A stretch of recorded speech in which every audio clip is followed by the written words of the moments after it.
Pagkadako sa imong asawa, kana pare di ka gyud maalkansi. Iyang bilbil perti ng dakua, isig kakilid ng lirit na.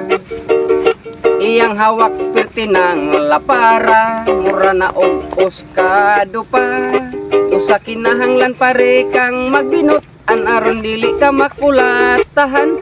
Hehehehe pare, pero ala ayaw gyud pa alkansi.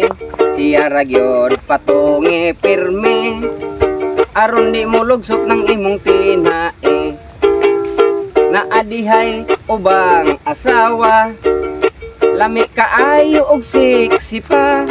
Apan ka ng imong asawa, perti katambok murag drum na. Apan wala ranay problema, basta kamo malipayon ra. Basta dili ra mo mag-away, ang pagpuyo malipayon kanunay. Hehehehe pare, pero ayaw gyud pa alkansi. Siya ra gyud patungi pirmi, aron di mo lugsot ng imong tinae.